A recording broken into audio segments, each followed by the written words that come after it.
Hi, this is Shelly from Holistic Lifestyle Guide, and I'm going to make this video to show you a little preview of what I'm going to be putting into my course. I'm building a new course, and it's going to be about physical health. So it's going to focus on all the pillars of physical health.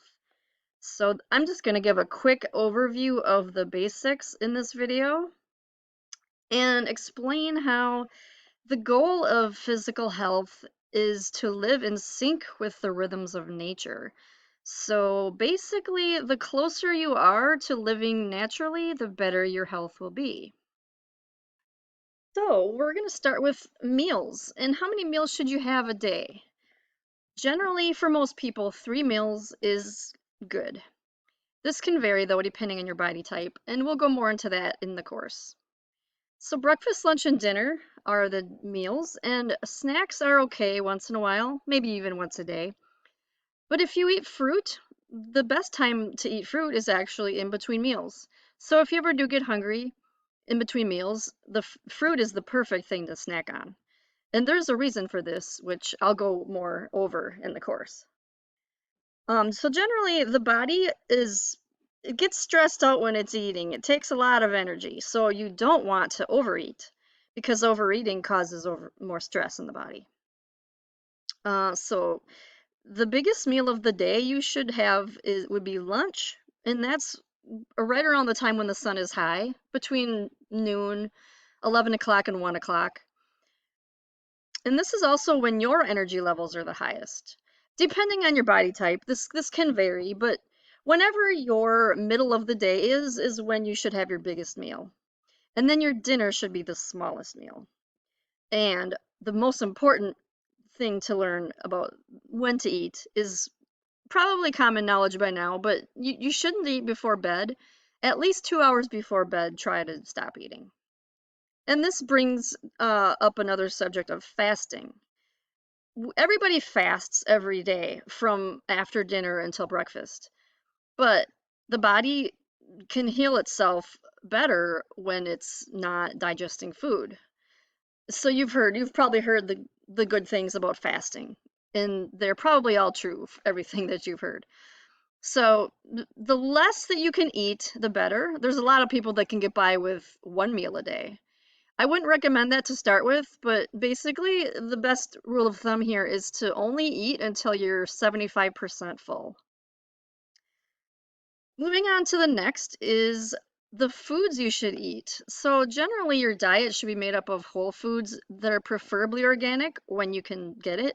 I understand this is expensive, and I wouldn't even tell people to buy all organic food because that's a little extreme and expensive. So the best way to choose which foods to eat as far as the whole foods is making sure they're in their original form. Anything that's been processed is probably not the best for you. If foods in a box are the worst because they've had added anti-caking chemicals and other things. If you ever look at the ingredient list, you'll probably not be able to pronounce most of them, and that's a bad sign. So the best and most healthiest way to eat is to cook from scratch. So buying the original form of the food and cooking yourself. So foods that come in a can, they're a little better than the foods that come in a box because the worst they have in them is probably just sodium, which is at least a natural ingredient. But preferably, like I say, just to try to get things in their original form from scratch is the best way to go. And a word about organic. Organic fruits and vegetables, that those are probably the ones that you want to buy organic, although there are some that are not necessary. It's basically the ones that have a thin skin are the ones that you want to buy organic. So I'll go more over this in depth in the course too. And as for beef, chicken, and fish, the general rule is grass-fed beef is the best and grass-fed chicken. And when it comes to fish, you want wild caught as opposed to factory farmed. And another word about chicken, if you eat eggs, try to buy the kind that say raised in a pasture. And sometimes cage-free can be good, but a lot of times the cage-free term is a little misleading and it doesn't always mean what you think it means. They have ways around all the labeling, so the best way to go about eggs is to buy pasture raised. And sleep. So the older you are, the less sleep you probably need. And I like to talk about this subject a little in depth right now because a lot of people they they've heard that we don't know why humans need sleep, and that's just not true. Because a lot of things are happening in our sleep that are necessary for optimal health. One example is your lymphatic system. It works at night. It drains all the toxins out of your brain in through the lymphatic system to pump them out. And this is a time when your body is restoring itself and it needs that downtime. This is when the healing happens. So anytime you're sick, you definitely need more sleep. But yeah, as far as the hours of sleep, you can get by with just 6 hours maybe. If you feel fine, then just go with it. If you're younger, you might need a little more.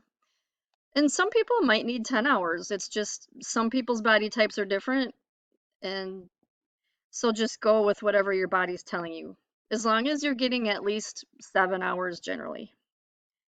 And another word about sleeping, during the day, the cortisol hormone is coursing through your veins and it's keeping you on alert, it's keeping you energized, but you don't want that going in your body all night when you're trying to sleep, right? So what you do is you try to get your melatonin to balance out the cortisol. And at night, the melatonin is what helps you calm down, and what helps you relax and sleep. And melatonin is produced after sunset. And this is why it's really healthy to have a job that's a daytime job or even an afternoon shift job. But if you work the overnight shift, it's bad for your health, sorry to say. You can take melatonin pills, but nothing beats the natural way. And here's another one that kind of goes in line with the sleep is the sunlight. When you get sunlight in the morning especially, it helps reset your circadian rhythm. It helps you live in sync with nature more. The minimum that you need a day for the sun is 15 to 20 minutes on your bare skin. This will give you the right amount of vitamin D that you need for the day. And if you live in a climate where it's not sunny or it's raining a lot, you can have a sun lamp that does almost as good as of a job as the sun. Not quite, but it's sometimes it's all you can do. I have one of these and it works wonders in the wintertime. Spending time in nature. So this is one of my favorite subjects to talk about because you really can't overdose on nature. It's as much fresh air and sunlight as you can get, and also walking barefoot on the ground. You might have heard of earthing or grounding. It's got some it's the technical explanation of it is more detailed, but basically you're getting some good vibes from the earth, and having your feet on the ground is extremely healing and it's very beneficial for people with arthritis as well as anxiety. And basically spending time in nature has been proven to help people with depression and anxiety. So I like to say there's really nobody that cannot benefit from more time in nature. On to exercise and movement. The reason why these are two separate words is because movement is really just things like stretching, walking, and yoga. I don't consider yoga exercise really, but stretching your body, walking moderately, those are the basic movements that everybody needs every day. If you're in good shape and not elderly or sick, the recommendation is 3 days a week for 30 minutes at the minimum of cardio, strength training, and whatever else you can fit in. Stretching, yoga, walking. Qigong is also really good. Qigong is really good for elderly people because it's gentle. It's not stressful on the body in any way, and it's helpful for everybody. So the cardio and strength training are two things that everybody should do if they're physically able, because getting the heart rate up is important, keeping your muscle tone is important. But like I said, if you have any health issues or just want to do the bare minimum, then stretching and walking every day would be great for that. Natural cleaning and hygiene products. So everybody, they don't really know how to the extent of which the skin absorbs everything that you put on it. And when you're using chemicals that are in perfumed lotions and things like that, or using cleaning products in a can and you're spraying it and there's chemicals in it in the air and they go into your lungs, all that stuff, those are toxins going into your body, and it's just going to make your body have a hard time working through those toxins. So it's best to just buy products that have all natural ingredients in them, especially the hygiene ones, because those are going directly on your skin. And this is my favorite one. Routines, especially morning and nighttime routines. A lot of people think that routine is boring, but that is not the case, because in when it comes to health, routine really means self-care. These are really just things that they help you get your body in rhythm with nature. So in the morning, your morning routine is going to help you ease into the day. It's going to help you start your day without stress.